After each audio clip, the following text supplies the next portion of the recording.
King Aloy curhat ke psikolog, ingin selalu menyenangkan orang lain. Aloy. Apa kabar, Aloy? Iya, sehat. Sehat. Iya. Oke, gimana hari ini?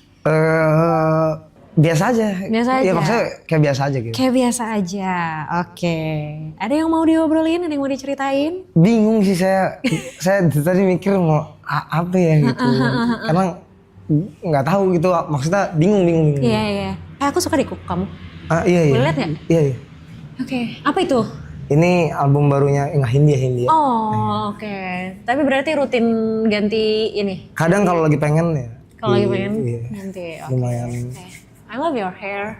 Kenapa terinspirasi dari apa? Bunga-bunga tuh ya? Ya nggak sih? Iya. Ini bunga. Oh, beda-beda.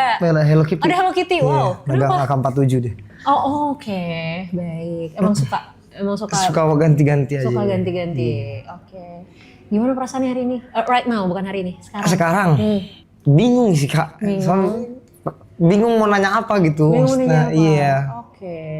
Tapi padahal tadi tuh waktu pas jadi sebelum mau kesini, aku lihat kayak dimention kan gitu bahwa hari ini aku bakal datang sini, iya. terus banyak komen, terus tiba-tiba banyak yang DM aku juga, terus katanya, oh Aloy harus datang sih, Aloy harus ketemu gitu. Kenapa orang-orang nyuruh kamu ketemu aku? Sih nggak tahu ini.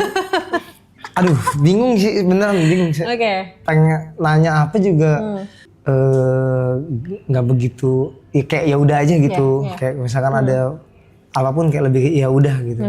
Oke. Nggak apa-apa sih kalau misalnya memang lagi nggak ada yang mau ditanya, kalau lagi nggak ada yang dirasain juga nggak apa-apa juga, nggak usah dipaksain. Kalau gitu kita ngobrol biasa aja lah ya. Iya. Oke. Loy. Oke. Apa yang Aloy bisa ceritain? Apa yang kamu bisa ceritain tentang diri kamu? Tentang diri. Apapun. Tadi udah dikit tuh gitu kan, emang suka gonta-ganti warna rambut, suka berekspresi dengan cat di kuku gitu loh. Apa lagi selain itu? Selain itu ya? Yes. Aduh, bingung banget kalau ditanya.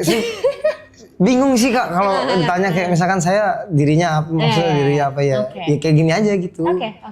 Oke, kalau gitu Senyum kita gak ada pikiran. Senyum gak ada pikiran. Iya, maksudnya kayak kosong aja gitu maksudnya. Oh gitu. Emang gak pernah stres? Mikir, tapi lebih ke ya tadi sekali lagi lebih ke mikir sendiri aja mungkin ya kayak. Ya selesai sendiri mungkin kayak ya udahlah gitu cari. Emang biasanya yang dipikirin apa aja? Terakhir tuh tadi misalnya mungkin hari ini ada hal yang lagi dipikirin banget gak? Tapi kalau mikir sih lebih ke ini ya kayak kalau mungkin mikir ya kayak kemarin-kemarin kalau misalkan ini coba ya mungkin jadi pertanyaan kali ya.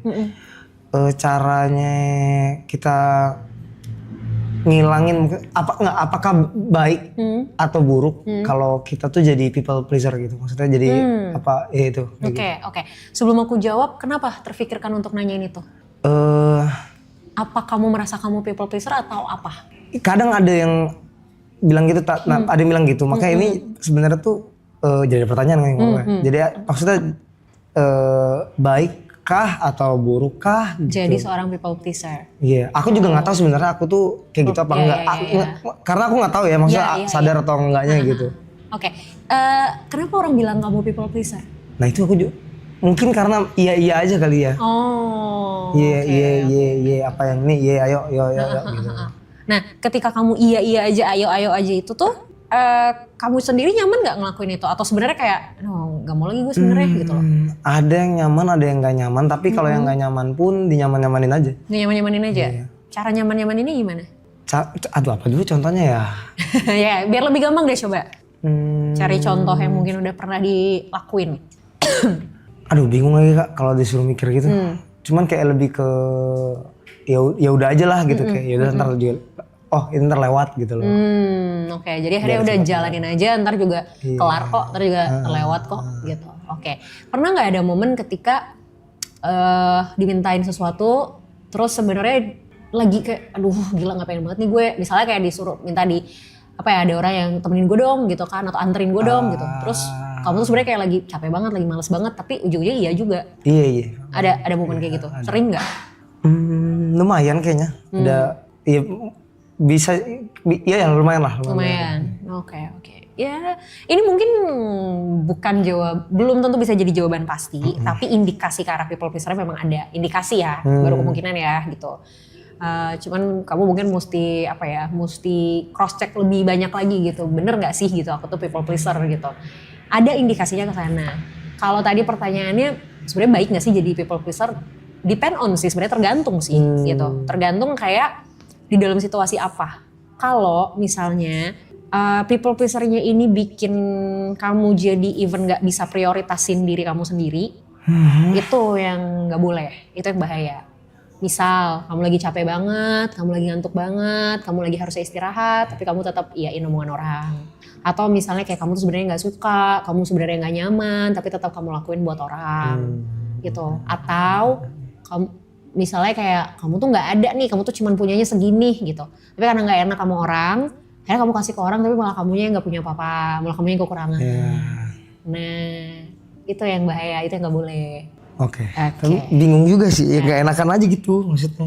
Iya. Paham. Apa menurut kamu apa yang bakal terjadi kalau misalnya kamu nolak? Kalau kamu bilang enggak? Ini tapi kayak tadi masalah yang kayak misalkan ngasih orang atau kita gitu, karena temen kali ya. Karena temen deket kayak lebih ke kayak anjing ntar dia nggak ada loh gitu loh. Oh oke. Itu jadi lebih ke nggak enak aja sih. Kalau kayak sendirinya lebih ke yaudahlah ntar juga. Ntar sekali gitu ntar juga lewat lah yaudahlah gitu. Hal-hal kayak gini pernah terjadi ke orang lain nggak? Maksudnya yang mungkin nggak terlalu dekat. Kalau tadi kan mungkin contohnya temen, jadi pertimbangannya lebih gede gitu. Kalau itu kok ya udah random orang people lain aja. Apa ya? Nggak tahu sih, lebih ke nggak tahu masalahnya. Akunya nggak tahu. Berarti mostly kejadiannya kalau ke teman. Mungkin iya, mungkin bisa jadi ke teman. Pokoknya intinya nggak sadar aja mungkin. Iya. It's okay. Biasanya emang people pleaser tuh kayak ya udah jadi kayak apa ya, defaultnya tuh iya gitu kan. Nanti baru kerasanya tuh adalah ketika ya memang udah dilakuin gitu. Tapi sebenarnya gini loh, kalau misalnya kamunya nyaman, kalau kamunya nggak masalah dengan ini, ya nggak apa-apa. Gitu. Ada orang yang ini tuh harus diubah ketika memang dia juga sebenarnya mengeluh gitu dengan kondisi ini gitu. Jadi kayak dia iya tapi dia ngerasa aduh gue tuh nggak bisa, gue tuh capek, gue tuh ini, tapi di belakang tuh ngedumel sendiri, misuh-misuh sendiri. Paling gitu tuh. Nah itu dia terus dikurang-kurangin itu tuh sebenarnya. Kalau ngomongin masalah aduh ntar dia hilang lagi, satu kali bilang enggak, satu kali nolak itu bukan berarti orang bakal hilang kok gitu loh. Justru menolaknya kita, ngomong enggaknya kita, itu tuh malah ngebantu orang lain untuk paham kondisi kita. Kalau selama ini kamu iya aja, orang selalu punya ekspektasi kalau Aloy itu pasti selalu mau. Gampang lah Aloy mah. Ya udahlah, santai lah Aloy ini gitu. Jadi kayak tanpa kamu sadari, perilakunya kamu justru ngebentuk habit dari orang lain. Terus nanti misalnya tiba-tiba kayak, misalnya kamu kayak kenapa ya tuh orang nggak paham banget, orang gue lagi capek, tapi kayak narik-narik gue mulu misalnya kayak gitu. Ya karena memang tanpa kamu sadarin kamu yang ngebentuk habit itu. Jadi akhirnya orang punya persepsi tuh kayak ya udahlah santai Aloy mah gitu. Justru ketika kita bilang enggak, ketika kita menolak itu malah ngebantu orang lain untuk paham kalau sebenarnya Aloy lagi nggak bisa nih, batasannya di sini nih gitu. Nah pasti yang jadi pertanyaan adalah ya gimana cara nolaknya, ya kan? Iya. Nah, gimana cara nolaknya supaya walaupun ini menolak, tapi at least nggak segitu nggak enaknya deh gitu. Tetap ada sisi kayak ya nggak enak sih, tapi ya udahlah gitu, masih ada sisi 50-50-nya gitu. Cara nolaknya adalah kita bisa bilang enggak, tapi kita kasih garantinya tuh apa? Misal gini, ada orang misalnya kayak minta ditemenin kemana gitu, sementara kayak kamu capek banget gitu kan. Kamu bisa bilang enggak, tapi kamu kasih garantinya yang kamu bisa lakuin kapan. Misal, hari ini gue lagi capek banget lagi. Boleh gak gue tidur dulu 2 jam misalnya, abis itu baru kita cabut. Atau kayak orang misalnya kayak contoh deh misal gini, aku pun suka tiba-tiba di tengah malam nih dicurhatin orang gitu kan. Dan udah habis kegiatan seharian capek banget, aku selalu bilang kayak sorry nih gue lagi capek banget hari ini. Kalau gue paksain dengerin omongan lu malam ini, takutnya gue gak konsen, boleh besok aja gak ngobrolnya. Jadi kayak kita nolak tapi ada garantinya gitu. Atau paling gampang misalnya kayak orang minjem duit deh misal gitu kan. Mau nolak gak enak gitu, mau dikasih juga ragu misalnya gitu. Kita bisa bilang kayak kalau segitu gue gak ada gitu, gue bisa bantunya segini. Nah itu mungkin teori umum lah, banyak orang mungkin udah tahu gitu. Kalau masalah teknis oke gitu, tapi kayak tadi misalnya masalah nolak ajakan teman minta tolong ini nolaknya gimana kayak gitu. Nah mungkin bisa kayak gitu yang dilakuin pelan-pelan gitu. Dan sama satu mumpung tadi ada kayak muncul dari teman-teman juga. Kan kan tadi bilang kan dari live ini kan exposure gede dan lain-lain. Nah itu tuh kenapa aku seneng Kak bersyukur sebenarnya dengan dikasihnya dari timnya Bang Rap dan semuanya gitu ya. Tapi kenapa banyakan takutnya gitu? Terkait. Aku nggak tahu takutnya tapi. Terkait exposure yang besar ini. Iya. Oke. Yang kamu rasain apa? Langsung merinding aku anjing. Oh ya? Gitu. Kenapa ya Kak? Nggak tahu sih takut aja gitu. Iya.